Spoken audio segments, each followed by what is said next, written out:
오늘 읽으신 하나님의 말씀은 잠언 31장 10절로 31절 마지막 절까지 읽겠습니다. 잠언 마지막 장이 31장입니다. 31장 10절로 31절까지.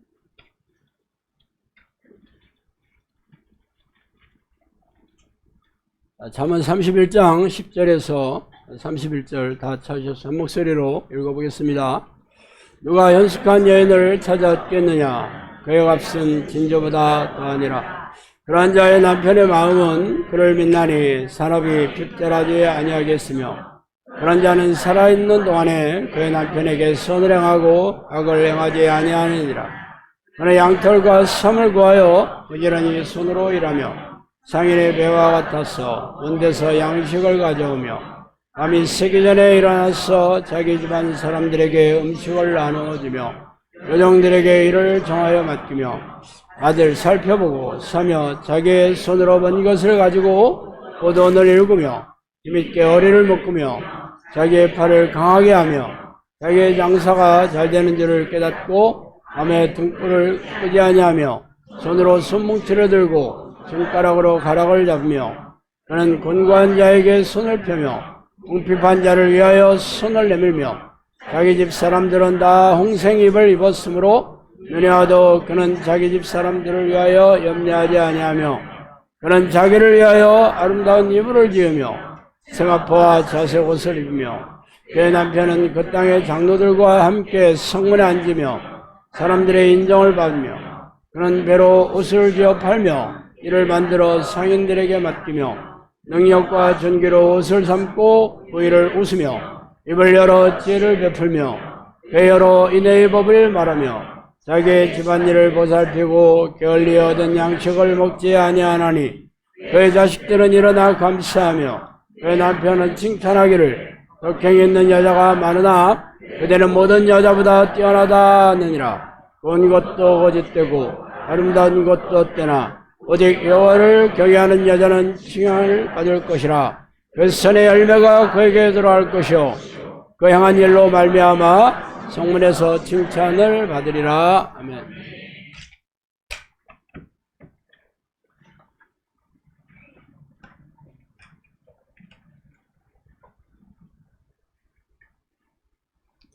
오늘 하나님은 세상 최고의 부자인데 왜 나는 가난한가는 제목으로 같이 나누겠습니다. 현대 그룹을 이룩은 정주영 명예회장이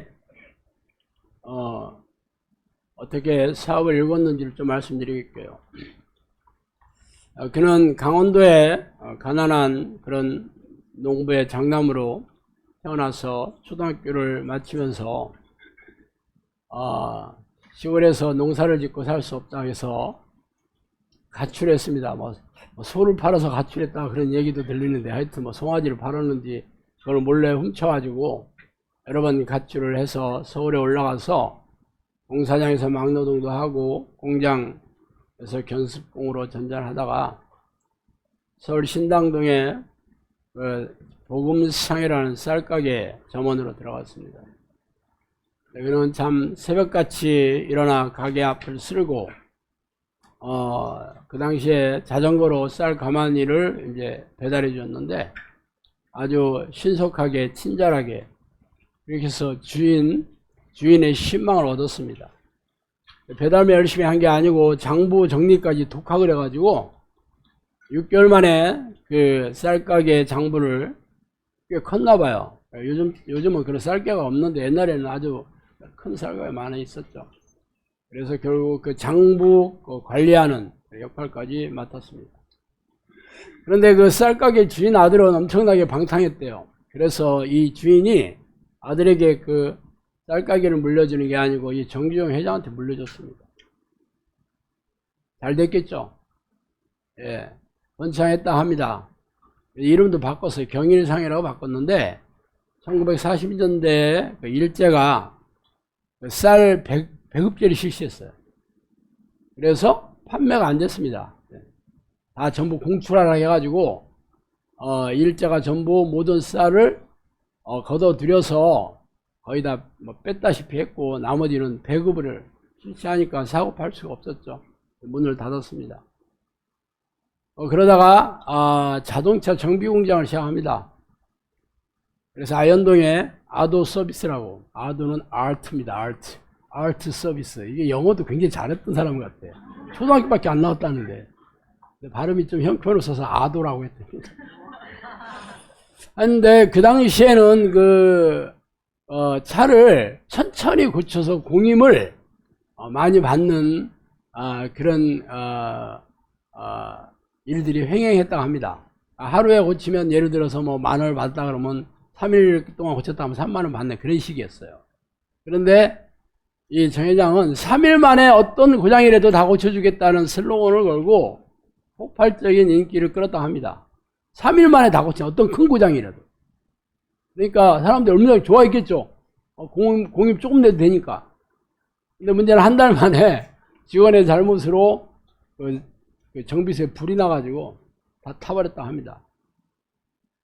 그럼에도 불구하고 그 정 회장 특유의 배짱과 신용으로 다시 돈을 빌려서 공장을 재건했고, 훗날 현대자동차 공업사라는 지금의 현대자동차 그룹의 시작이 됩니다. 자, 이 정주영 회장이 돈 버는 지혜가 탁월했죠. 그래서 이렇게 한국 최고의 재벌 기업 중에 하나를 일궜다는 얘기입니다. 삼성그룹도 이병철 회장 얘기를 안 할 수가 없잖아. 여러분, 내가 공부 엄청 시킵니다. 아니면 이런 걸 어떻게 알겠어요? 여러분, 제 설교 아니면 이런 거 있는지도 모르잖아. 인상 쓰지 말고 들어요, 그냥. 삼성그룹 회장은 사실은 금수저 출신입니다. 그래서 일본의 유명한 와세다 대학, 엄청 센 학교라고 하더라고. 와세다 대학. 우리는 와세다 대학이라고 하지만 일본말로 와세다 이런 뜻이래. 아니면 말고. 거기를 다니다가 중퇴를 하고 집에 들어와서 도박으로 나를 지새다가 이대로 인생을 보낼 수 없다고 깨달음을 얻고 사업에 도전하게 됩니다. 그때 아버지에게 지참금으로 돈을 좀 얻었는데, 그 당시에 땅 300석의 돈을 얻었다 합니다. 그러니까 보통 금수저가 아니죠. 그래서 경남 마산에 협동정미소라는 쌀 정미하는 사업을 시작합니다. 근데 처음에는 뭐 쌀값도 많이 오르락내리락 했고 기계도 고장나서 큰 손실을 입었는데, 이병철 회장이 굉장히 꼼꼼하고 철저하고 굉장히 정확하고 이런 스타일입니다. 그러니까 정주영 회장하고는 전혀 다른 스타일, 기질이에요. 그래서 쌀을 정미하는, 쌀을 찢는 속도와 품질을 끌어올려서 사람들에게 맞춤형 서비스를 합니다. 사람들이 좋아하는 그러한 수준으로 쌀을 정미하는 거죠. 그러니까 쌀 껍데기를 깎는 게 정미거든요. 조금 깎으면 거칠거칠하고 많이 깎으면 고와지는 거예요. 뭐 영양가는 많이 깎을수록 없어지는 거긴 하지만 하여튼 사람들이 취향에 맞춰서 깎아주는 거예요. 맞춤형으로. 좋아했겠죠? 거기다가 쌀값이 쌀 때 사서 쟁여놓았다가 비쌀 때 파는. 그러니까 내 돈 벌지 않겠어요? 자본이 있잖아요. 그래서 엄청나게 돈을 많이 벌었다 합니다. 그런데 나중에 이때도 이제 일제시대잖아요. 그때 1937년에 중일전쟁이 터져가지고 일본에서 모든 은행 대출을 다 회수했답니다. 그래서 뭐 사업이 다 망하는 거잖아요. 빌려준 돈 다 갚으라고 하니까 돈 없으니까. 그래서 정미수로 한 돈을 벌어서 이 부동산 사업을 했다는데 땅값이 폭락을 했답니다. 그래서 도산을 했지만 나중에 또 삼성상해라고 1938년도에 그 전국의 시장을 돌아다니면서 그 어떤 장사를 할까 하고 그 리서치를 많이 한 거죠. 리서치 요즘 말로 말하면. 그렇게 해서 대구에 삼성상해를 설립하게 됩니다. 지금의 삼성이라는 말이 그때 생겼어요. 그래서 대구 인근의 사과라든가 혹은 건어물을 수입해서 중국에 수출하고 북한 지역에 수출해서 돈을 엄청나게 벌고 또 국수 제조기를 들여와서 그때부터 식품 사업도 했다 합니다. 자, 내가 오늘 두 명의 한국 그 대기업을 이끈 그런 그 입지전적인 요 인물을 소개하는 이유는 이 두 사람이 스타일이나 기질이나 경영하는 방식은 전혀 다르지만 굉장히 지혜롭게 하잖아요. 하는 일마다 잘 되지 않았더라도 실패를 하면 왜 실패를 했는지, 그래서 다시 재기에 성공을 하고, 그래서 결국은 나중에 엄청나게 큰 돈을 벌잖아요. 사실 그 당시 사람들은 이게 일제시대 아니에요. 구한말이 지나가고 일제시대. 대부분의 사람들은 이 장사 같은 거 잘 몰랐어요. 진짜 몰랐어요. 어떻게 돈 버는지에 대한 그런 개념 자체가 없었어요. 그 당시 조선시대는 농사를 짓거나 아니면 과거에 급제해서 벼슬을 하거나 이게 제일 많았거든요. 그리고 장사꾼들도 있긴 있지. 그죠? 장터에서 장사하는 딱 그거였죠, 그거. 그렇지만 세상이 바뀌잖아요. 세상이 바뀌었을 때 새로운 기회들이 엄청나게 생깁니다. 그런데 대부분의 사람들은 지혜가 없어요. 세상을 내다볼 지혜가 없기 때문에 그냥 맨날 했던 거 계속 하는 거죠. 그게 사라지면 못하는 거예요. 근데 이 두 분은 이 변혁기 아니에요? 해방이 되고 한일 전쟁, 한국 전쟁이 끝나고 엄청나게 많은 세상이 지금 변했잖아요. 그래서 산업 같은 그동안 있던 산업 다 없어지고 그랬지만 새로운 기회를 얻잖아요. 새로운 기회를. 자, 이분들은 말하자면 돈 버는데 선수예요. 돈 버는데 선수. 지혜가 돈 버는데 탁월한 지혜가 있었는데 환경이 열렸잖아. 지혜가 있어서 되는 건 아닙니다. 자, 다른 사람들은 그동안 해왔던 일들이 다 장사가 안 되고 하는 일들이 다 끝났어도 새로운 기회, 그 기회로 잡고 환경을 이용해서 돈을 버는 거예요. 대부분의 사람들은 지혜도 없을 뿐만 아니라 그런 환경도 제대로 열려지지 않으면 망하는 거예요. 사실 한국 전쟁이 끝나가지고 한강에 기적이 일어났을 때 중동 특수 붐을 타가지고 그때 무역업들이 엄청나게 돈을 벌었던 시절이 있습니다. 그 무역업으로 돈을 버는 사람이 대우그룹의 김우중 회장이나 율산그룹의 신선우 회장 이런 사람들이에요. 엄청나게 돈 벌었잖아요. 대기업을 잃었잖아요. 대우기업. 내가 대우 자동차 영업사원이 있었는데 들어가니까 대우만큼 대우 많이 해주는 데 없다 그러더라고. 그런데 왜 망했냐.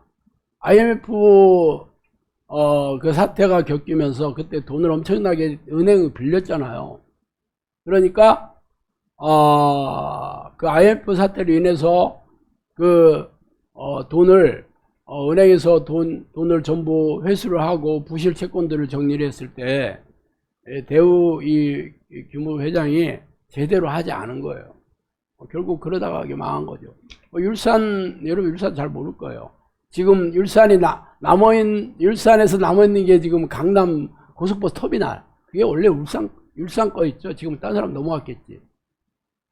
이 양반도 원래 무역업 해가지고 돈 번 사람인데 갑자기 기업을 엄청나게 들렸고 결국은 너무 많이 돈을 빌린 것을 부동산이나 이런 데 투자했어요. 이게 부동산은 쉽게 이렇게 돈이 환전이 잘 안 되거든요.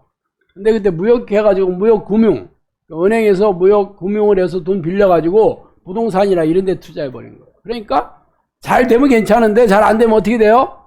이게 돈이 회수가 안 되면 유동성 이 환전이 잘 안 되니까 유동성 위기에 밀려서 망한 거죠. 자, 지금 내가 네 사람의 그룹 재벌 회장들을 지금 소개했잖아요. 네 사람 다 돈 버는 선수들이었어요. 돈 버는 선수. 다 돈 버는데 지혜가 탁월했죠. 근데 두 사람은 성공하고 두 사람은 망했잖아. 왜 그래?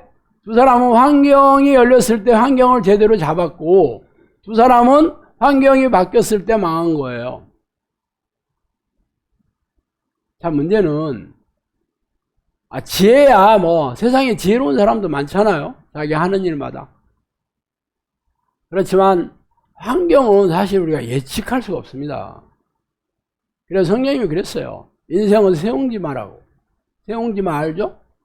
중국의 이 세옹이라는 노인네가 그 말을 말이 도망갔다가 또 한 마리 데리고 와서 좋아했다가 또 아들이 말 타다가 다리가 부러졌는데 나중에 전쟁이 일어나서 이게 다리가 부러졌기 때문에 장애자를 나가지 않아서 목숨을 건졌다. 이게 인생이 좋은 일과 나쁜 일들이 계속 왔다 갔다 하는 게 세옹지마예요. 모든 사람들은 이 환경에 대해서 우리가 예측을 못하니까 잘 되면 잘 사는 거지만 안 되면 그냥 망하는 거예요. 자, 그러면 우리 크리스천도 우리가 잘 살고 싶어 하잖아.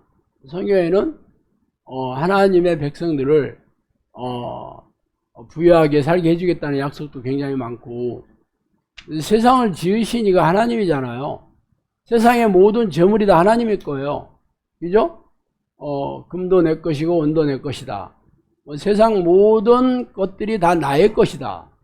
그렇게 얘기하고, 그 재물을 누구에게 주시냐면 당신의 그 백성들, 당신의 종들에게 주시겠다고 성경이 그렇게 얘기하고 있잖아. 그래서 여러분들이 교회 와서 시키는 대로 11조 잘려고 주일 성수 잘하고 교회 봉사 잘하면 하나님이 축복해 주셔가지고 부자가 되고 성공하게 된다, 그런 얘기 귀에 무시하기도록 들었잖아요. 이게 번영신학이거든요. 기복신앙이고. 저도 사실은 그 얘기 듣고 망한 사람이에요. 왜 망했냐? 성경에 있는 거는 진리야. 그렇지만 한국 교회에서 적용하는 게 성경대로 가르치지 않았어요. 그런데 내가 성경을 읽을 줄 아는 분별력이 없는 거죠. 그래서 망한 거예요, 제가. 사실 제가 왜 망했는지를 몰랐어요. 내가 성경에도 그렇게 있고, 또 교회에서도 뭐 예수 잘 믿어서 뭐 돈 벌었다는 사람들 뭐 간증도 하고 분위기 엄청 띄우니까 그런 게 있다 하고, 나도 교회에서 시키는 대로 하면 때도 멀겠구나 라고 생각은 안 했지만, 당연히 하는 일마다 하나님이 축복해 주시겠구나 이런 생각은 하잖아요. 그렇게 해서 내가 대출 얻어가지고 사업한 게 그날부로 그냥 순식간에 망한 거예요. 근데 아무도 뭐가 잘못됐는지 얘기해 주는 사람이 없었어요. 그래서 제가 성경적인 그런 재정, 하나님께서 축복해 돈을 벌게 해주시고 돈을 관리하는 하나님의 원칙을 제가 연구해서 삶에 그리고 연구하고 적용해서 어떻게 해서 이렇게 돈으로부터 자유롭게 살 수 있는지를 제가 그 사역을 했다 그랬잖아요. 그래서 한 거죠. 결국 나는 그 혜택은 보지 못했지만 사실 내가 사업에 실패해서 인생 조금 망한 게 그를 공부하게 됐던 계기가 된 건 사실입니다. 자, 그러면 왜 교회에서 가르치는 그 축복의 원칙이 아니냐 하는 거는 성경적이 아니기 때문에 그런 거예요. 자, 먼저 뭐 당연히 이 두 가지거든요. 하나님은 지혜의 신이잖아요. 하나님은 지혜로 세상을 지으시고 지혜로 운영하시고 나라를 통치하시고 사람들의 생사복을 주관하시는 게 지혜로 하는 거거든요. 하나님의 지혜. 자, 지혜만 주시는 게 아니고 하나님께서 환경도 열어주시죠. 지금 제가 처음 이병철 회장이나 정주영 회장 얘기를 드린 거는 이 사람들은 돈 버는데 지혜가 탁월했던 사람들이에요. 그렇지만 환경은 어떻게 할 수가 없잖아. 환경이 맞으면 돈 버는 거고 안 맞으면 망하는 거예요. 그래서 내가 망한 사람들도 소개하고 성공한 사람을 소개한 거예요. 그렇지만 자, 하나님은 환경을 주관하시는 분이잖아. 놀랍지 않아요? 하나님께서는 환경을 요렇게도 만들어주고 저렇게도 만들어줄 수 있는 능력이 있잖아. 세상 제도와 법도 다 내 아래에 있다 그렇게 얘기하셨거든요.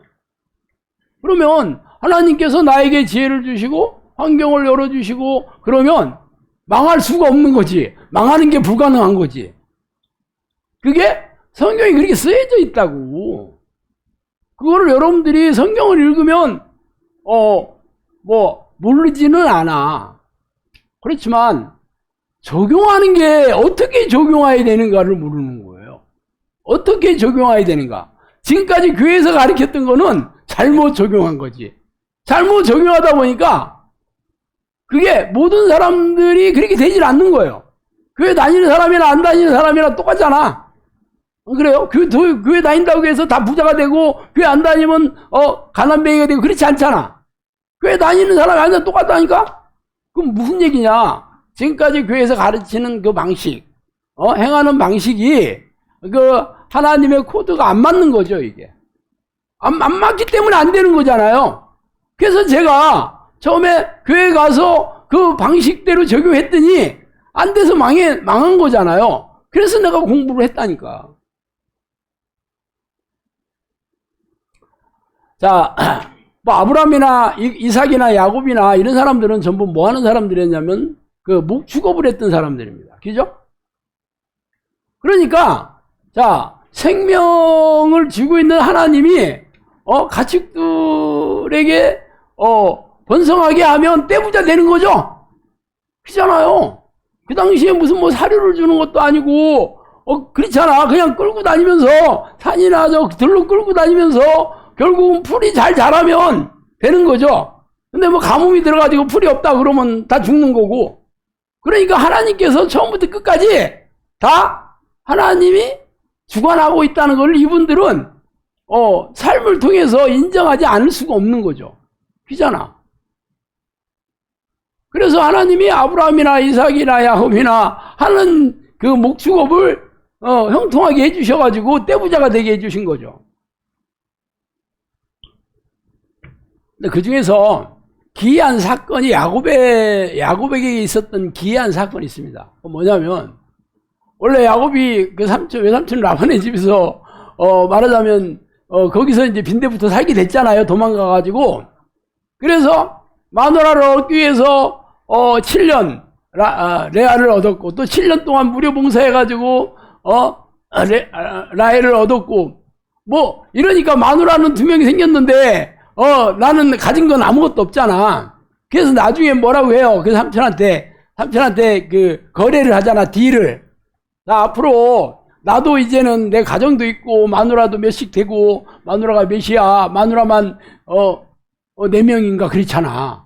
거기 애들도 엄청나게 많죠. 그러니까 먹여 살려야 되고 그러니까 이제는 나도 삭스를 줘라. 근데 당신이 나 삭스를 엄청나게 속였기 때문에 내가 정하겠다 하잖아. 그래서 그 양이 검정 양과 흰 양이 있고 얼룩뱅이 양이 있잖아요.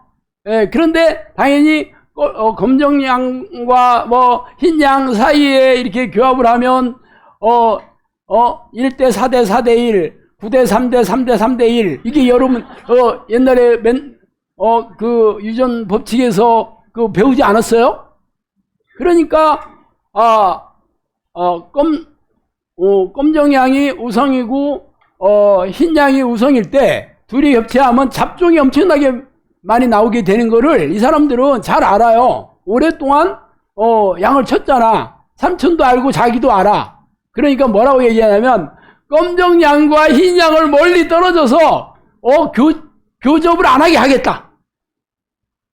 그렇게 제안을 하지. 그리고 나는 얼룩배기 양만 내 것으로 삼겠다. 완전히 검거나 완전히 흰 것은 당신 것으로 하겠다. 그러니까 외삼촌이 볼 때는 이건 거저 먹는 거잖아. 거저 먹는 거잖아요. 흰 양끼리 있으면 흰 양만 나오고 검정 양끼리 있으면 검정 양만 나오는데 어쨌든 둘이 검정 양과 흰 양을 안 붙이겠다. 그러면 얼룩배기 양이 나오기가 굉장히 어렵겠죠. 그렇게 제안을 하니까 외삼촌이 당연히 하자고 그러지. 오케이. 그랬는데 야곱이 이게 이제 물가에 그 물 먹으러 왔을 때 그 양들이 이게 교미를 하는데 거기에 그 살구나무와 신풍나무 껍질을 벗겨가지고 그것을 얼룩달룩하게 보여준다는 거야. 그러면 이게 새끼를 낳을 때마다 이게 얼룩배기가 난다는 거야. 말하자면 말도 안 되는 얘기죠. 한마디로 말도 안 되는 얘기잖아. 이게 만약에 그렇다면 그 뒤에 모든 그 목동들이 전부 그렇게 했을 거 아니야. 근데 그렇게 했다는 거 없고 딱 이거 한 번밖에 안 나옵니다. 그럼 여러분이 도대체 이게 무슨 얘기야? 무슨 얘기냐고요? 하나님께서 알려줬겠지. 이거는 말도 안 되는 얘기지만 야곱이 하나님과 동행하는 사람 아니에요.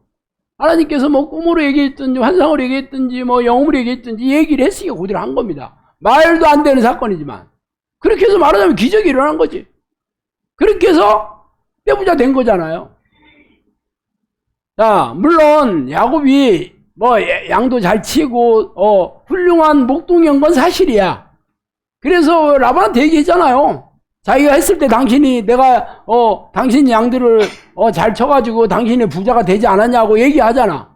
그럼 야곱이 이게 양이나 소를 치는데 선수였다는 건 알아. 지혜로운 사람이죠. 그렇지만 환경이 열려야 되는 거잖아. 환경이 안 열렸지. 그래서 삼촌이 다 뺏어갔잖아. 그래서 하나님이 기적 같은 환경으로 부유하게 해주는 것을 소개하는 거예요. 제가 항상 이 돈 얘기할 때 솔로몬 얘기를 많이 하죠. 솔로몬이 당대 최고의 부자. 그죠? 당대뿐만 아니라 하여튼 이스라엘 왕 중에서 최고의 부자였잖아요. 왕뿐만 아니라 이스라엘 사람 중에 가장 부자였죠. 왕이 가장 부자니까. 너 어떻게 부자가 됐다고 그래, 성경에는? 당연히 꿈속에서 그래 원하는 게 뭐냐, 일천번제 드리고 나서 꿈에 나타나서 하나님이 그래 뭘 원해? 딱 그러니까 지혜를 원합니다. 나는 어려서 백성들을 다스릴 수가 없어서 지혜를 주세요. 그러니까 착하도다. 그래가지고 내가 지혜뿐만 아니라 부와 명예도 주겠다 그러는 거 아니에요. 솔로몬이 지혜로운 사람이 됐다는 걸 여러분 잘 알죠? 근데 부자가 됐다는 얘기는 여러분이 그래서 하늘에서 금이 떨어진 게 아니잖아. 로또 복권 당첨돼가지고 부자가 됐다는 얘기는 없잖아요. 솔로몬이. 솔로몬은 어떤 환경이냐면 그런 왕이었어요. 왕이었기 때문에 일단 돈을 세금 국민들이 세금으로 바치는 것이 왕의 소유지. 그때 봉건주의 사회니까 다 왕 거지. 기죠? 근데 백성들이 하는 일마다 망하면 안 되잖아. 잘 돼야 되죠. 그래서 하나님께서 백성들이 하는 일을 잘 되게 해줘가지고 당연히 세금을 많이 바치게 하는 거죠. 그러면 솔로몬이 왕이 엄청나게 부자가 되는 거죠. 그런 식으로 사람마다 이 환경은 다 틀리지만 하나님께서 환경을 이렇게 열어주시는 거예요. 형통하게. 그래서 솔로몬이 엄청난 부자가 됐다.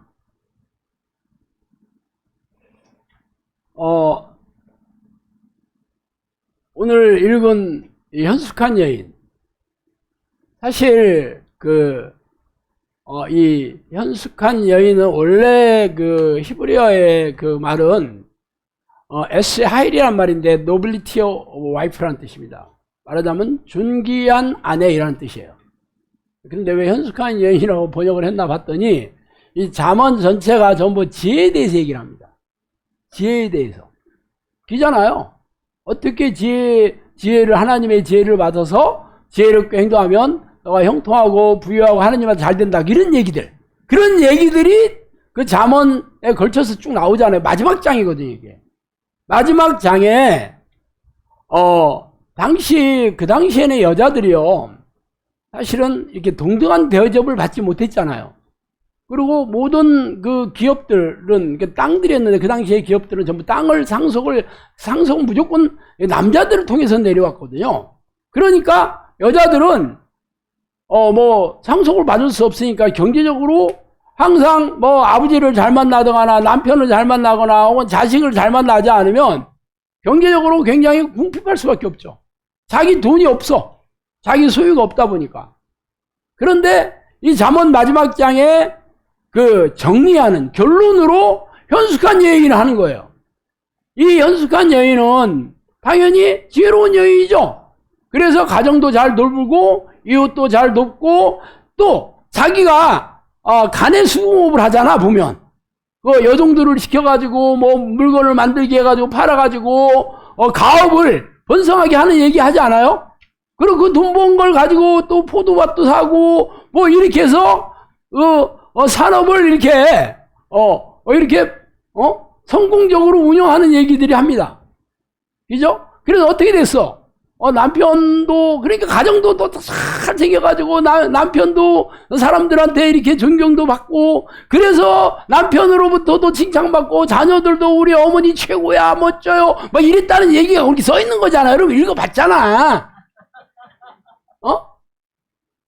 그런데 왜 원래 이게 히브리어로 존귀한 아내라고 말을 했냐는 거지. 번역은 현숙한, 지혜로운 여인이다. 뭐 그렇게 번역을 했지만 왜 그랬냐면 이 지혜가 있으면 나중에 존귀하게 되는 거죠. 자, 남편으로부터도 존경을 받고 자식들로부터도 존경을 받고 그 이웃 사람들한테도 잘 도와주고 뭐 베풀고 그러니 얼마나 좋아했겠어. 다 칭찬하고 이 여인이 엄청나게 존귀하게 됐잖아.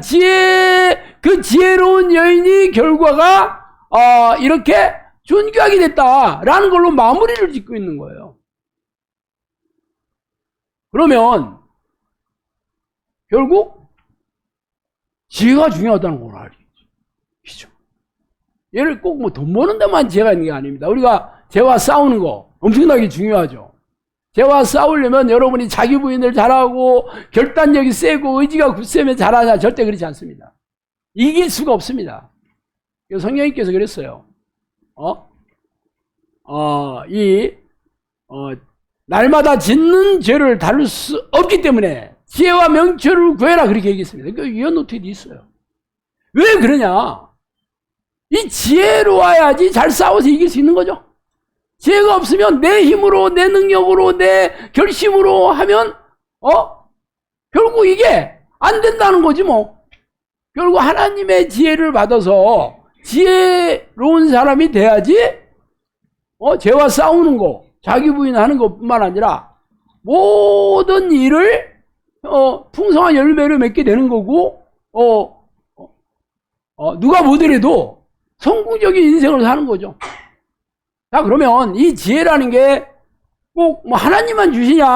뭐 그렇지 않습니다. 내가 정주영 회장이나 뭐 이병철 회장 얘기했잖아요. 뭐 세상 사람들도 똑띠가 있어요. 똑순이 있고 똑띠도 있어. 많지는 않지만, 자, 뭐 학생이라면 어떤 지혜가 있어요? 공부 잘하는 지혜가 있으면 되겠지. 그러면 공부를 잘하면 당연히 성공적으로 살 확률이 굉장히 높죠. 공부를 잘하면 명문대학도 들어갈 수 있고, 뭐 의대나 뭐 무슨 변호사도 될 수 있고, 그러면 뭐 돈 기본적으로 뭐 많이 벌 수 있잖아. 그러나도 돈 버는 자격증을 취득할 수가 있잖아. 공부를 잘해야 되는 거야. 그래. 예수 안 믿어도 공부 잘하는 학생 많아요. 학원 뭐 다니고 본인도 공부 열심히 하지만 또 부모들이 돈 많이 들여가지고 뭐 일타 강사도 과외 선생도 붙이고 뭐 인터넷 강의도 돈 들여서 하게 하고 그러고 본인도 열심히 하면 뭐 당연히 성적 오르지. 공부 잘하지. 성령님께서 그렇습니다. 아이들이 학원에 보내는 것은 생존, 그러니까 뭐 살아남기 위해서다 그렇게 얘기했어요. 말하자면 그냥 세상에서 잘 살려면 혹은 살아남으려면 지혜가 있어야 되니까 공부 잘하는 지혜를 얻기 위해서 돈 들여서 학원도 다니고 학교도 다니고 뭐 과외 선생도 붙이고 막 그러는 거예요. 직장인이라면 당연히 직장에서 하는 일마다 성공적으로 잘 성과가 내게 돼야 되겠죠.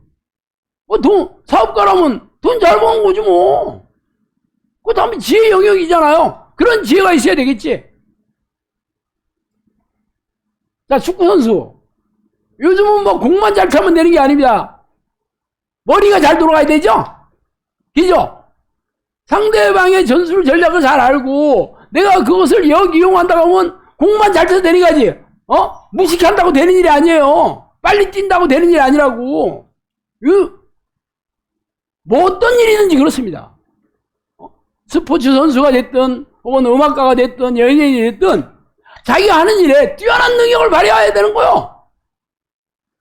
자, 부모는 가정을 일구면 가정이 화목하게 그것도 부모가 지혜가 있어야 되는 거죠. 자녀들을 잘 양육하는 자녀들도 잘 양육하려면 지혜롭게 해야 되나. 그죠? 이런 것들이 세상에서도 지혜가 있어야지 세상에서도 하는 일마다 잘 되고 뭐 부유하게 살고 그런 거 아니요. 성공적으로 사는 거잖아요. 세상 사람들은 자기 스스로가 타고난 지혜가 있고 또 지혜를 개발해야 되는 거예요. 끊임없이 자기 개발해야 되는 거지. 자격증도 많이 따고 계속 공부도 하고 유학도 다니고 그렇게 해야 되는 거죠. 하나님의 백성도 그럼 하나님의 백성은 지혜를 어디서부터 와? 하나님으로부터 오는 거 아니야? 아니요? 그럼 여러분이 교회 다니면서 이 지혜 이게 있어야 되네. 그래서 여러분이 교회 다니면서 어떻게 지혜를 얻는지, 지혜가 얼마나 가치가 있는지를 가리키는 설교 교회 다니면서 얼마나 들어봤어요, 여러분이? 들어봤어요? 솔직히 저는 그거 거의 들어보지 못했어요. 나는 내가 세상에 축복받고 성공하고 부자가 된다면 주일 성수 잘하고 11조 잘 내고 교회 봉사 잘해라, 새벽기도 잘 나와라, 뭐 이런 얘기만 귀에 무심하게 들었습니다. 내가 안 망하고 그냥 적당히만 살았으면 여전히 그거 열심히 하려고 할 거야, 지금도. 그게 잘못된 건지 몰랐으니까. 내가 쫄딱 망했기 때문에 이게 아니구나 하는 걸 깨달았다는 거잖아. 그리고 제가 성경을 뒤져서 도대체 어떻게 부자가 되는지, 어떻게 돈으로부터 자유롭게 살 수 있는지, 부자가 아니더라도 돈 때문에 너무 고통스러우니까. 그래서 내가 성경을 이잡듯이 뒤졌다는 거 아니에요. 결국 내가 알아낸 거야. 이게 하나님의 지혜가 있어야 되는 거구만. 하나님의 지혜는 어디서 나와? 하나님이 주시는 거죠. 지금 내가 얘기한 잠언 마지막 장에 이 연숙한 여인을 쭉 읽어보세요. 엄청나게 지혜로운 여인이었다라고 계속 얘기하고 있어.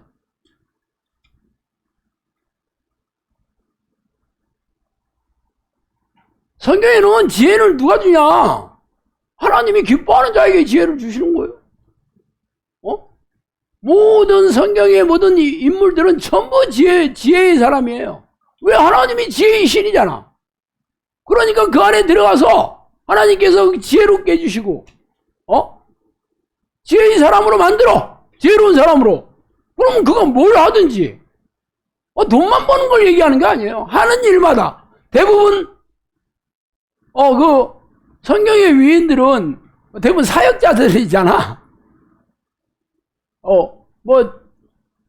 왕이 됐든지 예언자가 됐든지 하나님의 그 일을 하는 사람이잖아요. 하는 일마다 잘 돼야 되겠지. 자, 신약 성경에는 사도들은 다 그지, 돈 하나도 없고 당연히 그렇긴 했지. 그들은 돈 버는 사람들이 아니에요. 왕이다 그러면, 그 나라를 잘 다스려야 되는 거지. 안 그래요?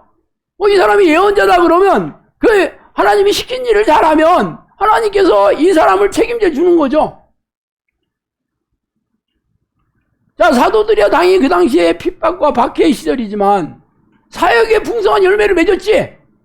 안 그래요? 이 시대의 목사들이 사역에 다 풍성한 열매를 맺고 있나? 아닌 사람이 대부분이지 뭐. 요즘 교회가 다 찌그러지고 다 무너지고 다 그러고 있잖아. 왜 그럴까? 새벽기도 안 나가서? 주일 성수 안 해서? 11조 안 내서? 교회 봉사 안 해서 그렇게 됐을까? 아니잖아요. 왜 그랬냐고? 지혜가 없어서. 하나님이 사역이야말로 하나님의 능력으로 하는 거 아니에요? 뭐 다른 거는 지 능력으로 할 수 있어. 그렇지만 교회를 인본적인 능력으로 해. 세상적인 지혜로 해. 그래서 대출 얻어가지고 교회 크게 짓고 럭셔리하게 짓고 그래 사람들 많이 온다 하고 설교도 사람들 듣기 좋아하는 설교 해가지고 사람들을 모아놓고 또 전도 프로그램 전도 폭발 막 돌려가지고 어떻게든지 사람들 끌어모아가지고 교회 앉히려고 하고 이게 세상적인 방법이고 세상적인 지혜예요.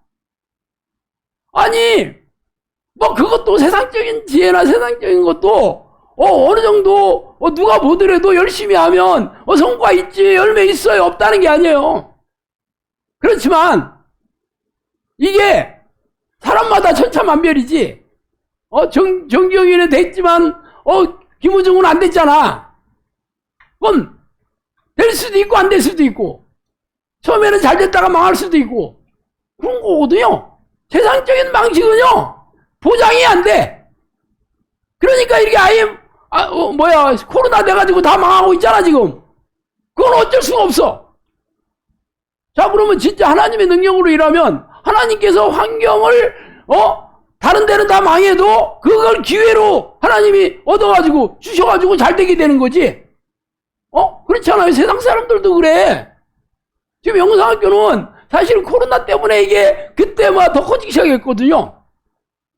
영상학교는 처음부터 인본적이고 세상적인 방법으로 사용 안 합니다. 그래서 진짜 하나님이 지혜를 주셔서 환경을 열어주셔서 사역의 열매가 몇 개 해주신지 아닌지를 금방 알아. 왜 세상적인 방법하고 섞지를 않아. 금방 알아. 그러니까 진짜인지 가짜인지. 내가 대도시 신도시에다가 여러분들에게 전도해서 사람들 데리고 오라고 막 섞었으면 잘 모를 수도 있죠. 근데 저는 전혀 그런 얘기 안 하잖아. 그러니까 이게 하나님의 지혜로 하는지 안 하는지 금방 알아요. 세상적인 인본적인 그런 지혜를 전혀 제가 사용하지 않기 때문에 그렇습니다. 그리고 제가 예를 드는 거잖아요. 일단 하나님의 지혜를 받으면 내가 하는 일에 전문가가 되는 거지. 잘해야 되는 거지. 돈 버는 사람은 돈 잘 벌어야 되는 거예요. 돈 버는 일에 탁월한 지혜가 있는 거지. 자기가 교사다 그러면 가르친 일에 탁월한 능력이 있어서 제자들이 아주 성과가 잘 나와야지 성적 잘 올라가고. 그죠? 그런데 내가 하는 일마다 성과가 별로 없어. 그럼 여러분 지혜 없는 거예요. 뭐가 됐든지 간에. 꼭 돈 버는 일이라는 그런 건 아니야. 내가 하는 모든 일에. 잠언 22장 29절에 네가 자기 일에 능숙한 사람을 보았느냐. 이러한 사람은 왕 앞에 설 것이요 천한 자 앞에 서지 아니하리라. 자기 일에 능숙한 사람을 보았느냐. 이게 잠언에 나오는 얘기예요. 성령님도 자기 일을 잘하는 게 지혜다. 그렇게 예언 노트에 있어요. 한번 읽어봐요. 여러분이 하는 일에 형통한 열매로 증명해야 되는 거예요. 근데 그냥 세상 사람과 별 차이 없다. 그럼 내 열심을 하는 거지 뭐. 내가 가지고 있는 지혜 그거밖에 안 되는 거야. 하나님으로부터 오는 지혜는 탁월합니다. 이것도 아니고 저것도 아니질 않아.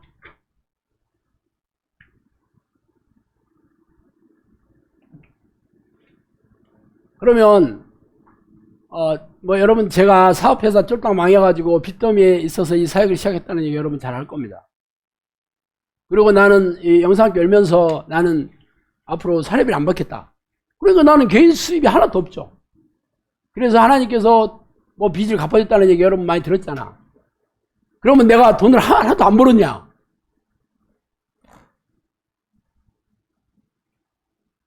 그 얘기를 한번 합시다. 자, 하나님께서 너한테 글 쓰는 능력을 능력을 줬다. 말하는 것도 내 입에다가 내가 넣어줬다. 그런 얘기 옛날에 하셨다겠죠. 그리고 사실, 처음에, 우리, 이게 화장품 장사 하기 전에, 제가 책을 쓰게 된 계기가, 책 써서 출판하면 인세가 들어온다더라. 그런 얘기 듣고 내가 책을 쓰기 시작했다고 얘기했잖아요. 지금 책 아니고 옛날 책. 사실 돈 1원도 못 받았습니다. 왜냐면 잘 팔리질 않아서 인세를 한 번도 안 줘. 원래 한 번 찍을 때 1000부 찍거든요. 1000부를 찍을 때는 출판사 돈 하나, 그때는 출판사 돈으로 했거든요. 그냥 그거 팔아서 다 팔려야 출판사가 돈이에요. 2세부터 찍어야지 출판사가 돈을 버는 거예요. 근데 저는 2세를 찍은 책이 한 권도 없어. 인쇄 줬겠어, 안 줬겠어? 안 줬죠. 그리고 사역을 시작해서도, 이제 내 돈 벌 일이 없지. 내가 따로 뭐 투자 뛸 수 없고. 그런데 제가 잘하는 일은 글을 쓰는 일이죠. 지금도 열심히 쓰잖아. 그러면 제가 항상 이렇게 하나님을 기쁘게 하면 하나님께서 저에게 지혜를 주시고 환경만 열어주면 얼마든지 내가 돈을 많이 벌 수 있겠지. 하나님께서 나한테 뭐 돈 벌 환경이 필요 없으니까 안 열어주시는 거지. 그래서 어떻게 해서 내가 그 돈을 벌겠다더니 나중에 사택 지을 때 네가 거기에 좀 돈이 필요할 거다. 그래서 하게 해주셨나 봐. 결과가 그래, 결과가. 희한하지 않아요? 놀랍지 않아? 자, 하나님은 제 빚도 기적처럼 갚아줬다는 얘기 여러분 수없이 듣지 않았어요? 빚만 갚아주는 게 아니고 얼마든지 그분은 놀라운 통로를 통해서 돈을 벌게 해주셔요. 그리고 하나님이 내가 어떤 분야의 전문가만 됐다 그러면 죽을 때까지 돈을 잘 벌 수 있어. 그걸 통해서. 의사 자격증 평생 하잖아. 변호사 자격증도 평생 벌잖아. 이거보다 근데 의사들은요 나중에 손이 이렇게 뭐 잘 안 돌아가고 못 하거든요. 그게 그래 수술하는데 나이가 먹어가지고 이게 이러면 이게 맨날 신체검사 하거든요. 그게 안 된다 그러면 고마해야 돼요. 의료사고 나지. 우리 운전면허도 그렇잖아요. 나이 먹으면 이제 못하게 하잖아요. 뭐 몇 살까지 하라는 건 없지만 그렇지만 하나님의 지혜는 죽을 때까지 안 줄어들지 않나? 더 생기면 더 생겼지? 안 그래요? 나는 내가 25년 전에 이 하나님 부르는 기도를 했는데 그때 내가 지혜를 구했다고 하잖아요. 그래서 하나님이 10년 지나서 내가 너 지혜를 많이 줬다고 그러는데 그때 지혜와 지금의 지혜가 똑같을까? 조용히 안 똑같지. 지금 훨씬 더 지혜로워져야 되는 거 아니야? 계속 쌓이니까? 제 설교를 뭐 적어도 영사학교 12년 됐으니까 12년 전에 제 설교와 지금 제 설교를 들어봐도 당연히 다르지. 어디가 더 쫀득쫀득하나? 당연히 지금이 더 쫀득쫀득하겠지. 그게 더 지혜로워진 거 아니야? 왜 대답을 안 하는 거지? 동의가 안 돼요, 동의가! 한잔 해야겠네요.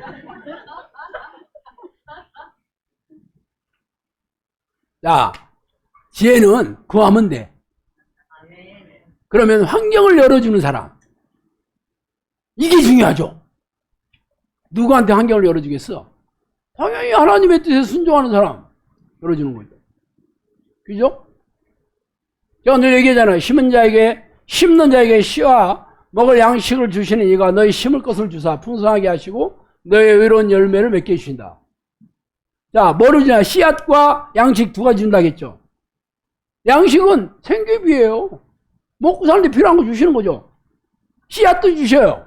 씨앗은 심었다가 나중에 30배, 60배, 100배 되는 거죠. 자, 이 씨앗이 어떤 열매를 맺냐면 의로운 열매를 맺는다. 이 성경에서 의로운 열매가 구제와 선교에 쓰이는 돈이 의로운 열매라고 얘기하죠. 그럼 여러분이 수입을 두 가지만 쓰면 돼. 하나는 내가 먹고 사는 데 필요한 돈. 나머지는 하나님의 일, 구제와 선교. 그러면 하나님이 계속 더 많이 주시겠죠. 어차피 그 양식을 가지고 여러분이 추수를 했다 그러면 씨앗으로 할 수도 있고 양식으로 할 수도 있는 거잖아. 여러분이 선택하는 거죠. 그럼 많이 주시면 씨앗도 많고 양식도 많은 거지. 할렐루야 아니요? 그러면 계속 하나님이 기뻐하시는데 이 하나님이 하나님의 뜻에 순종하는 자에게 환경 열어주시겠죠. 심는다고 열매가 잘 맺히는 게 아니잖아. 가뭄 들고 비 안 내리고 그러면 다 망하는 거예요. 다 타 죽어. 하나님이 환경을 열어주셔야 돼. 어떤 일이든지. 그러면 성경대로 하셔야 되는 거지. 하나님의 뜻에 순종하는 자. 자, 네 돈 아니다. 내 돈이다. 그렇지만 너한테 맡겼으니까 내 뜻대로 써라. 그럼 순종해야 되는 거지, 여러분이. 안 그렇고 그냥 헌금 좀 내고 나머지는 내 멋대로 쓴다. 그럼 하나님이 됐다. 나는 너에게 네 환경은 네가 알아서 먹고 살아야 되는 거죠. 내가 알아서 먹고 살아야 돼. 새옹지마야, 새옹지마. 잘 되기도 하지만 망하기도 하는 거죠. 이게 어떻게 되는지 몰라. 그렇지만 하나님의 백성은 전화의 복이죠. 안 될 때 나는 더 잘 돼. 위기를 통해서 하나님께서 환경을 열어주셔. 세상 사람도 그런데 세상 사람들은 운때가 잘 맞아야 돼. 그러니까 뇌물을 주고 정치인들한테 막 뇌물 줘서 그렇게 하는 이유에 자기 사람 인맥 관리하는 거예요. 그렇지만 하나님에서 하나님이 만들어주셔 막. 어디에 줄을 서야 돼? 그런데 여러분이 그렇게 살아요? 그렇게 안 살잖아. 그게 안타깝습니다. 빚지지 마라. 내가 김우중 회장이나 신선 회장이 왜 망했는 줄 알아요? 빚을 너무 많이 져가지고 대출을 너무 많이 얻어가지고 그래서 망한 거예요. 차라리 그분들이 처음에 뭐 했어요? 무역 우파상이었거든요. 우파상. 그래 돈 많이 벌었어요. 사실 자기 일한 만큼 돈 벌었어도 떼부자 됐을 거야. 그런데 은행에서 엄청나게 돈을 빌려가지고 사업을 그렇게 버려가지고 망한 거예요. 그게 세상의 지혜인 줄 알았어. 저도 그런 줄 알았어요. 저도 은행에 돈 빌려 있을 때 그게 세상의 능력인 줄 알았어. 하나님은 아니에요. 성경에는 빚지지 마라. 가난한 자는 부자의 종이 된다. 그렇게 얘기했어요. 빚진 자는 부자의 종이 된다. 그랬습니다.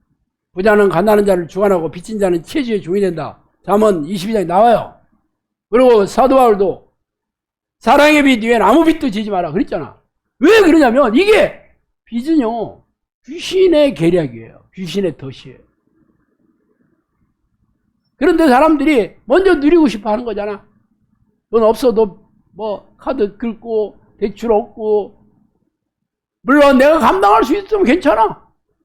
감당할 수 있는 빚은 내가 그래도 좀 나. 감당 못하는 빚을 짓는 건 이거는 나는 금융기관의 노예가 되겠다고 선언하는 겁니다. 예수님이 여러분을 십자가에 돌아가서 자유롭게 해주셨는데 여러분은 세상 사람들의 세상 기관의 노예 되겠다면 하나님이 얼마나 슬퍼하시겠어요. 성령님께서 우리나라 민족 귀화를 하면서 돈에 환장한 니네 민족이다 그랬습니다. 우리나라 사람뿐이 아니라 세상 모든 사람들이 전부 돈에 환장해하고 있어요. 돈에 환장했습니다. 만문의 영에 다 노예가 되고 있습니다. 적어도 영상학교 식구만큼은 절대 그래서는 안 됩니다. 나도 돈에 환장하고 살았어요. 우리 아버지가 사업이 실패하셔가지고 제가 부자가 되는 게 내 인생의 전부였습니다. 열심히 살았고 열심히 준비했고 그래도 결국은 이게 하나님께서 나와 함께 하지 않으니까 될 리가 없습니다. 내가 빨리 망한 게 다 이유가 있는 거죠. 하나님께서 내가 이 사역 시키려고 빨리 망한 건 아닙니다. 내가 스스로 그 덫에 걸릴 짓을 했기 때문에 망한 겁니다. 어쨌든 우리 영상학교 식구들은 이 놀라운 비밀을 제가 지금 알려드리잖아요. 이런 얘기를 제가 하루아침에 제가 깨달았던 게 아니에요. 내가 성경에 이런 얘기가 몰라서 내가 깨닫지 못한 게 아닙니다. 성경에 아무리 이런 얘기 하더라도 여러분 잠언 31장밖에 안 됩니다. 하루 종일 읽어도 다 읽을 수 있어요. 그거. 그래서 읽을 때마다 야 진짜 하나님의 지혜 이게 놀랍구나. 내가 진짜 하나님의 지혜를 받아서 하나님의 그 세상을 다스리는 이 지혜롭게 살면 진짜 세상에서 내가 남부럽지 살게 하고 여러분이 정말 나이마다 하나님의 지혜를 사모하고 늘 간절히 구하고 그렇게 살았어요. 왜 그렇게 안 했냐? 이게 뭔 얘기인지 모르는 거예요. 그냥 성경에 있는 이야기로 끝나. 읽으면 지루하기만 하지. 이게 깨달음이 없기 때문에. 이 깨달음을 누가 주시냐? 성령이 주시는 거예요. 내가 하나님을 부르는 기도를 했을 때 성령께서 깨닫게 해주시는 거예요. 내가 지금도 성경 가장 많이 읽는 책이 구약이 시편, 잠언, 전도서입니다. 진짜 내가 읽고 다 읽으면 또 읽고 또 다 읽으면 또 읽고 막 너무 읽고 싶어. 똑같은 얘기가 아니기 때문에 그래요. 내가 똑같은 얘기를 하면 왜 또 읽고 싶겠어요? 읽을 때마다 막 그렇지, 그렇지, 그렇게 살아야 되겠지 하고 막 너무 달콤한 거야. 그래서 그렇습니다. 그럼 여러분이 그러냐? 여러분이 잠언이나 시편이나 전도서를 읽을 때만 달콤하다 그러면 여러분은 지혜로운 사람 될 거예요. 그런데 이게 재미가 왜 이렇게 없어? 아직 멀었습니다.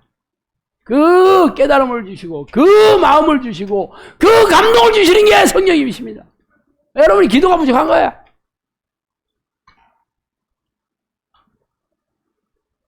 우리 영혼의 양식이 두 가지인데 하나는 하나님의 말씀이고 하나는 예수피거든요. 기잖아. 예수님께서 제후의 만찬에 빵을 떼면서 이게 내 살이다. 이걸 먹어라. 그리고 포도주를 따라주면서 내 피다.